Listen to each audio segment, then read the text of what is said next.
Viewers আসসালামু আলাইকুম। আর M family ব্লগের নতুন ভিডিওতে আপনাদের স্বাগতম। আজকে একটি দুঃখের ভিডিও নিয়ে আপনাদের কাছে এসেছি। হঠাৎ করে আমাদের কাছে খবর এসেছে আমাদের খামার বাড়িতে একটি খাসিকে কুকুরে কামড়িয়েছে। শুধু একটি কুকুর না, অনেকগুলো কুকুরে আক্রমণ করেছে একটি খাসিকে। আসলে ওই খাসিটা বিক্রির জন্য রাখা হয়েছিল, কিন্তু খুবই দুঃখজনক, তাই আমরা খুব দ্রুত যাচ্ছি। সাথে আমার বড় ভাইয়া আছে, এই খামারটা হচ্ছে ভাইয়ার, এবং অনেক যত্ন করে আসলে তিনি খামারটা লালন পালন করে। কিন্তু হঠাৎ করে যদি এরকম একটা খবর আসে তাহলে তো আসলে মাথা ঠিক থাকে না। তো আঁকা বাঁকা রাস্তা দিয়ে আমরা মোটরসাইকেল দিয়ে যাচ্ছি খুব দ্রুত। খামার বাড়িতে যারা দেখাশোনা করে তারা খাসিটিকে উদ্ধার করে তাদের বাড়িতে নিয়ে এসেছে। এটা আসলে খামার বাড়িটা একটি ঘেরের মধ্যে। তো আমরা আছি সুন্দরবনের অনেক কাছাকাছি একটা গ্রামে। অত্যন্ত সুন্দর রাস্তা, আশেপাশে সুন্দরী গাছ, গোলপাতা, বিভিন্ন জিনিসপত্র যেগুলো সুন্দরবনে থাকে সেগুলো এখানে দেখা যায়, যেহেতু সুন্দরবনের কাছাকাছি। এবং শোনা যায় মুরব্বীরা বলতো আগে নাকি এইদিকেও সুন্দরবনের বাঘগুলো আসতো, তো এখন আর আসে না, কারণ এখন অনেক লোকজন বসতি গড়ে উঠেছে, সে অনেক আগের কথা। তো যাই হোক, যে খাসিটা যেটা কামড়িয়েছে সেটা কি অবস্থা, মারা গেছে কিনা বা হাসপাতালে নেওয়া হবে কিনা, এই জন্য আমরা খুব দ্রুত যাচ্ছি। তো রাস্তার দুই পাশে আসলে আমি এই এলাকায় আগেও এসেছি, মাঝে মধ্যে সময় পেলে বেড়াতে আসি। দেখতে খুবই সুন্দর, আর বিশেষ করে এটা যেহেতু ঘেরের এলাকা, চিংড়ি চাষ বেশি হয়, তো আসলে ঘেরের মধ্যেই এই খামার বাড়িগুলো করা হয়। তো পাশে আবার আপনার ছোটোখাটো অনেক খাল আছে, নদী আছে। তো যাই হোক, আমরা অনেক সৌন্দর্য উপভোগ করতে করতে আমরা চলে আসলাম সেই খামার বাড়ির কাছে। সবুজে ঘেরা এই বাড়িটা, আসলে বলা চলে যে এখন আসলে জ্যৈষ্ঠ মাস, মধু মাস।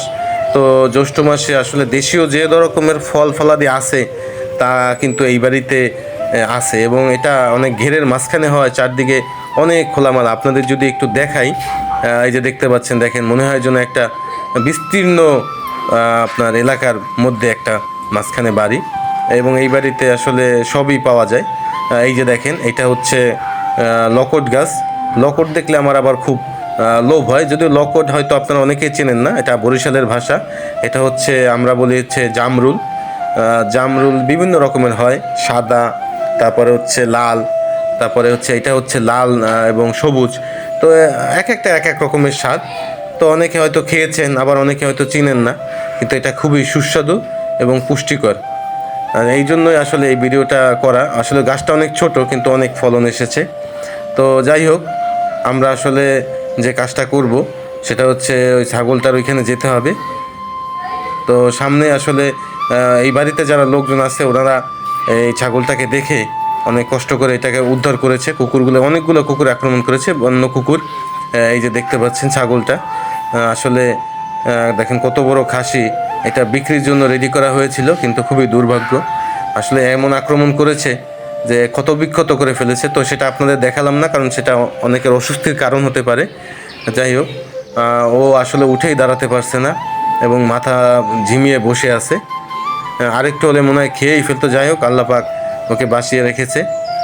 তো এখন আসলে এইটা আসলে জবাই দেওয়া যাবে না, কারণ যেহেতু কুকুরে কামড়িয়েছে বিভিন্ন রকমের রোগ ব্যাধি থাকতে পারে।